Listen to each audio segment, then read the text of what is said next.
Ndugu zangu wapendwa, katika kipindi cha Pasaka kumekuwa na matamko mbalimbali ya viongozi wa dini wakitoa ujumbe mbalimbali kuhusu masuala kadhaa ya nchi yetu, na hasa matamko yaliyotoka kwenye vinywa vya maaskofu wa kanisa Katoliki. Mimi nikaona ni muhimu wakati huu kutoa tafakari ya nafasi ya baraza la maaskofu katika masuala ya kichungaji. Na hii imetokana hasa na kwamba vyombo vingi vya habari vimekuwa vinaripoti taarifa ambazo zinapotosha, zinazoweza kuleta taharuki kwa watu. Kwa mfano, mara nyingi vyombo vya habari vimeripoti kimakosa kuwa kardinali ni kiongozi wa kanisa Katoliki. Ukweli ni kwamba kardinali sio kiongozi wa kanisa Katoliki. Kardinali sio kiongozi wa maaskofu, wala hana mamlaka ya moja kwa moja ya kichungaji wala ya kiutawala dhidi ya maaskofu wengine kwa hadhi yake hiyo ya ukardinali.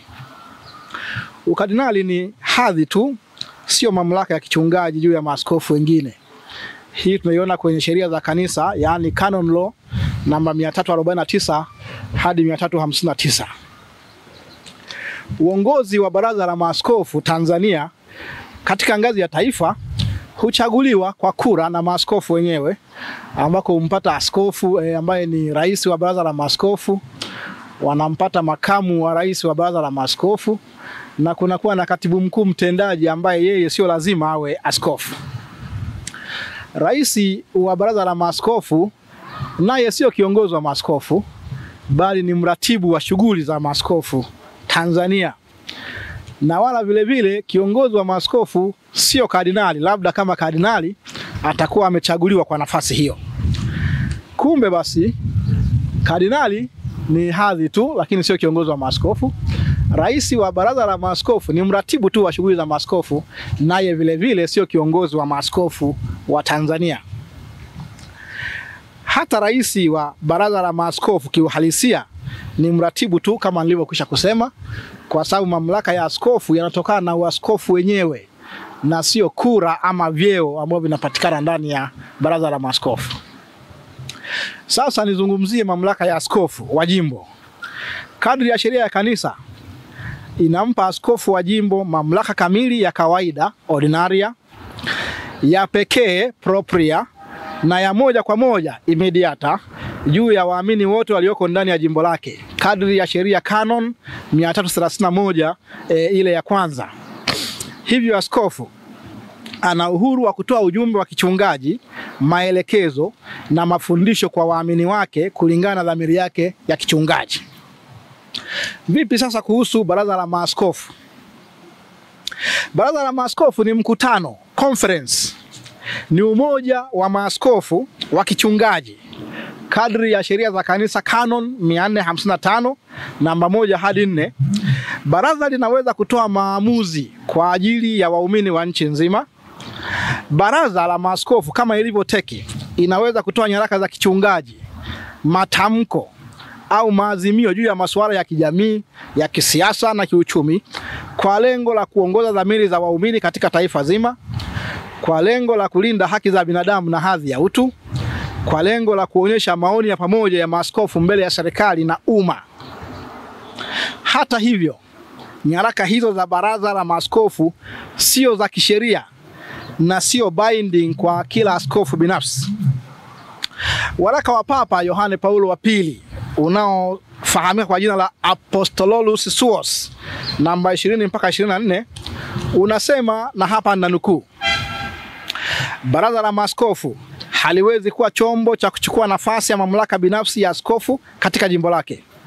Mamlaka ya baraza ni halali pale tu ambapo kuna umoja wa dhamiri na maaskofu wote wameridhia na kutia saini, au kama hawakuridhia wote basi theluthi mbili, na maamuzi hayo yao yameidhinishwa na Papa Mtakatifu kadri ya namba 120 mpaka 24.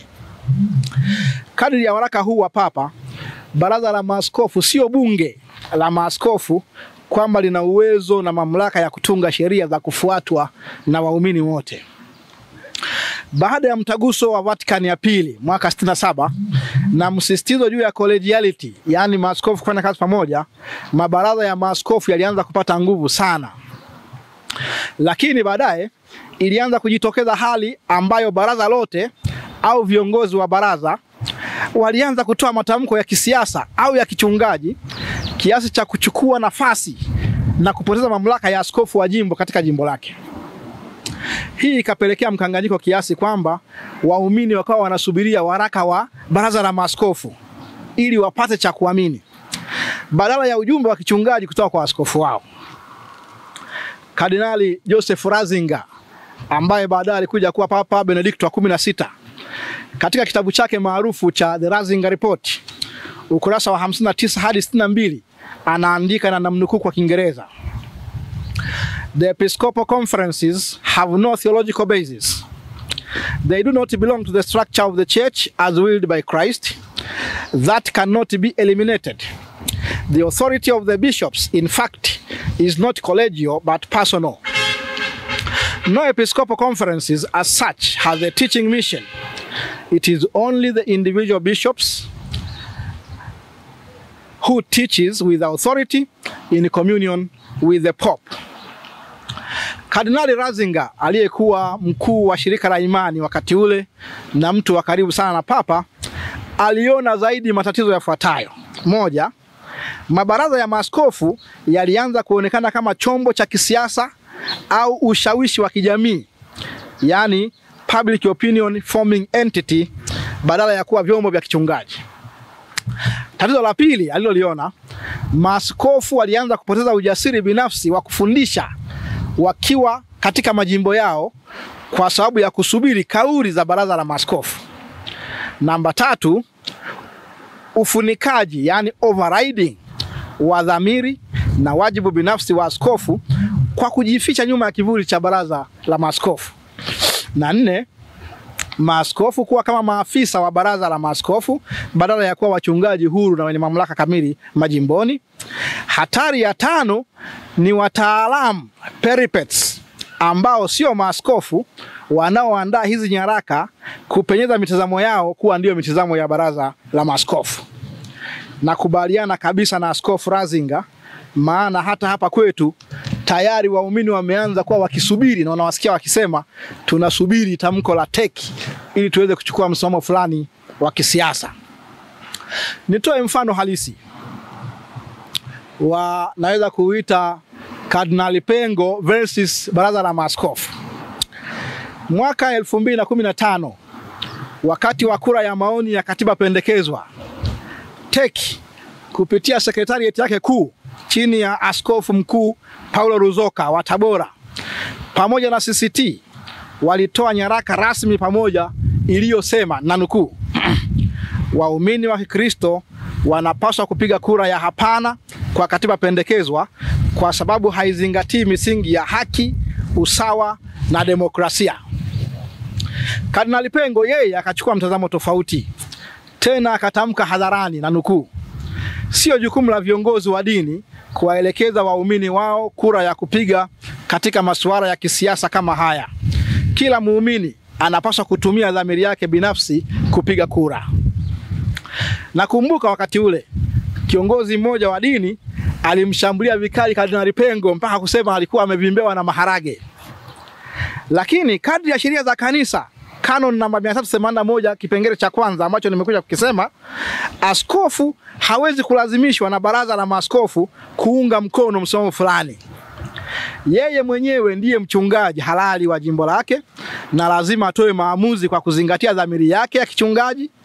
Na kwa hiyo Kardinali Pengo alikuwa na haki na alikuwa sahihi kupingana na msimamo wa TEC ikiwa aliamini kuwa haufai kwa jimbo lake au kwa kanisa la Tanzania.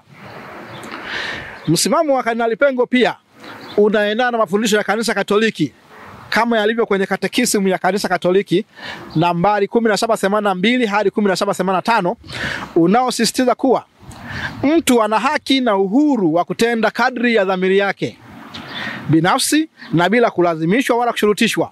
Kwa hiyo kanisa halipaswi kuchukua, yani kuripika maamuzi ya kisiasa kama vile kupiga kura. Kanisa pia hufundisha na Kardinali Pengo alisisitiza watu waelimishwe lakini sio waamuliwe.